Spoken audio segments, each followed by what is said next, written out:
Assalamualaikum warahmatullahi wabarakatuh. Bagaimana kabar kalian semua? Semoga baik-baik saja dan selalu dikasih kesehatan.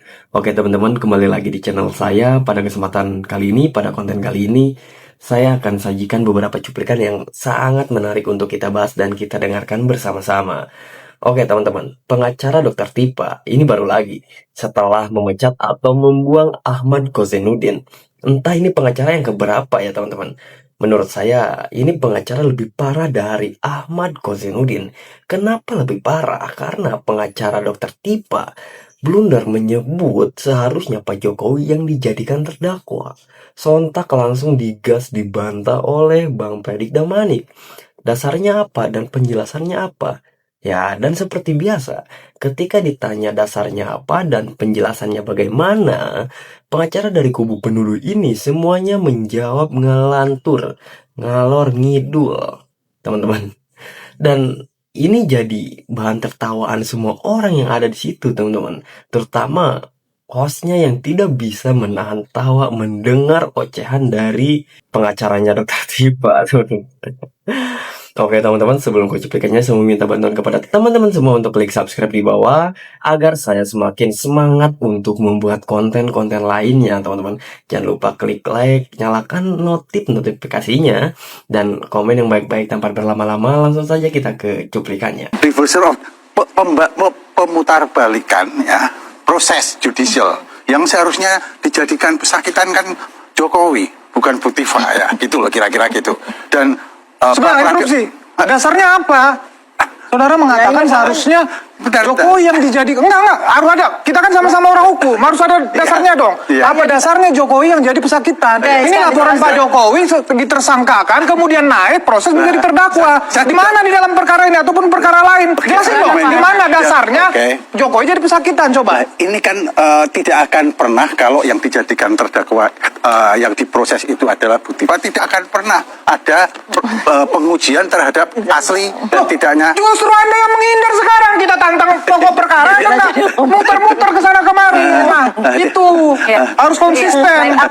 Artinya pra peradilan ini maksud Anda adalah kami challenge, kami tantang, ayo masuk pokok perkara. Pak Jokowi sudah terbuka, begitu loh. Gini, dalam KUHP baru sekarang ini ya, pokok perkara tidak bisa berlangsung kalau ada pra peradilan. Iya.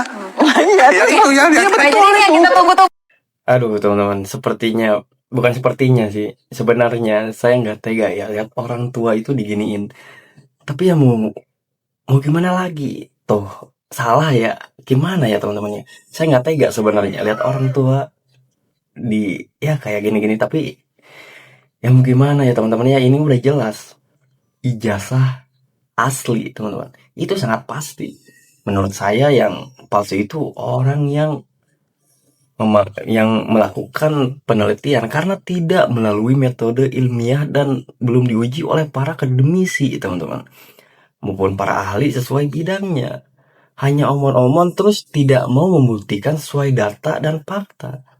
Dibawa proses ke pengadilan malah muter sana sini, berupaya menghindari sidang teman-teman. Bahkan melakukan playing victim teman-teman. Itulah yang dilakukan Roy Suryo dan kawan-kawannya.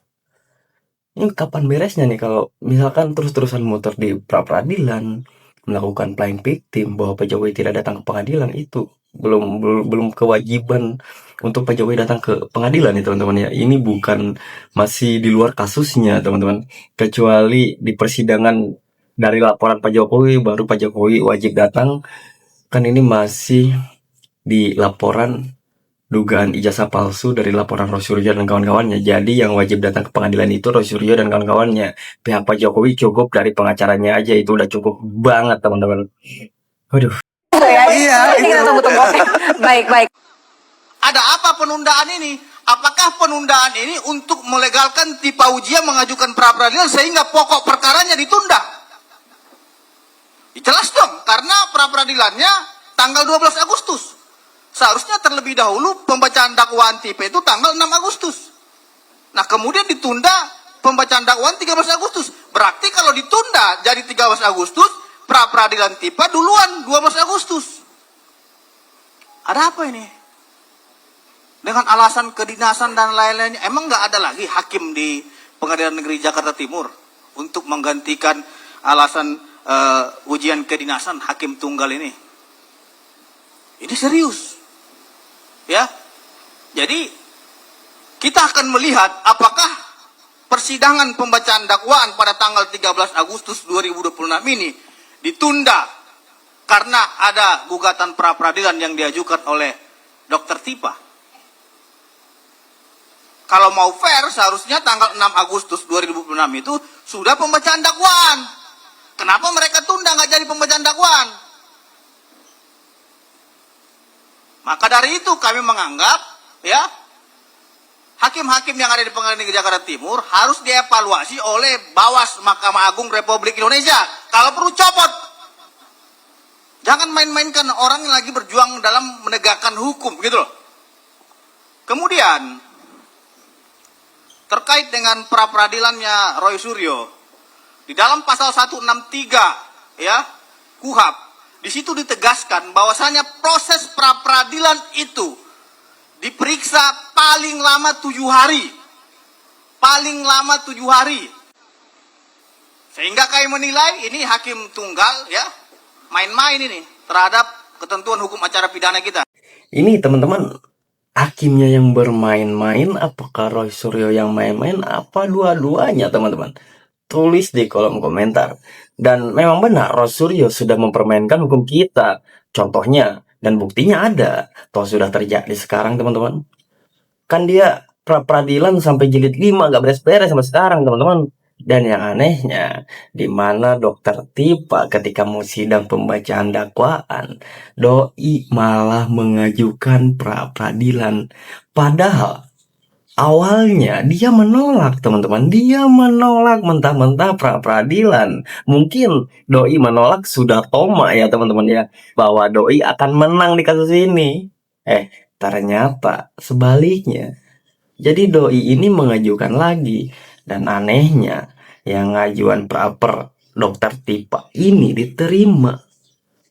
Walaupun doi sudah pernah menolak mentah-mentah pra-peradilan kemarin. Aneh kan teman-teman? Hukum kita itu aneh sebenarnya. Ya kadang aneh ya kadang gimana ya teman-teman ya. Mau dibilang gak aneh ya, tapi ini banyak keanehan. Aduh. Dan yang paling mengenaskan lagi, Ketua Pengadilan Negeri Jakarta Timur mengeluarkan surat kepada Kepala Kejaksaan Negeri Jakarta Selatan untuk menunda pokok perkaranya Roy Suryo. Apakah kita dipertontonkan seperti ini? Masyarakat belum tahu surat ini. Tapi berdasarkan info intelijen potensi ahli, kita telah memperoleh surat itu. Sehingga itu harus dilawan. Karena tidak bersesuaian dengan ketentuan hukum acara pidana. Merdeka! Lawan! Lawan! Lawan! Hidup Jokowi!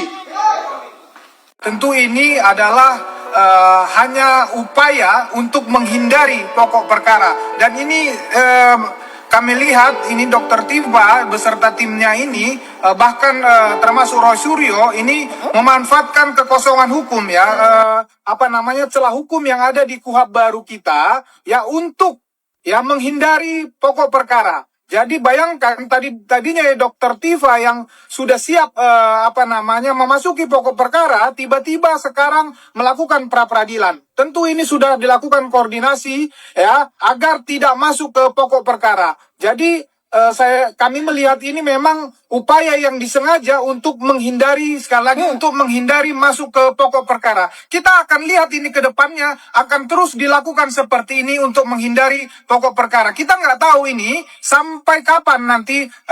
Tentu seperti Roy Suryo akan ada kedua, ketiga, keempat, kelima. Ya, karena kami melihat ya pengadilan juga di sini.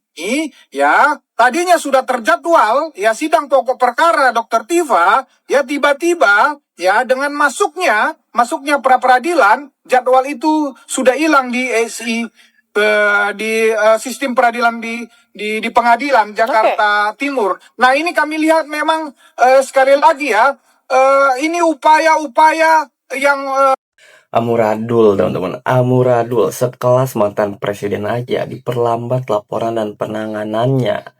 Apalagi kita ya teman-teman. Kok banyak banget yang memihak kepada orang-orang bermasalah. Kapan selesainya ini kasus, teman-teman? Pengadilan aja kompak tunda sidang pokok perkara Roy Suryo.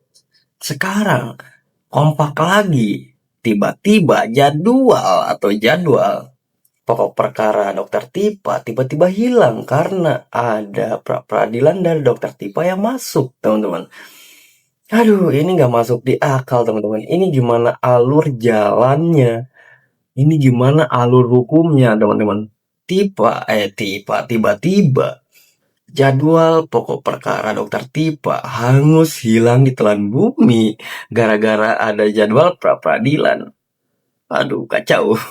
Menurut kami memang ini disengaja. Ya ini apa namanya, ini berbahaya karena ini kalau ditiru oleh katakan oleh terdakwa lain, tersangka lain, ya misalnya apa namanya kejahatan luar biasa, korupsi, teroris, ini berbahaya untuk proses penegakan hukum kita. Demikian, Mbak. Oke.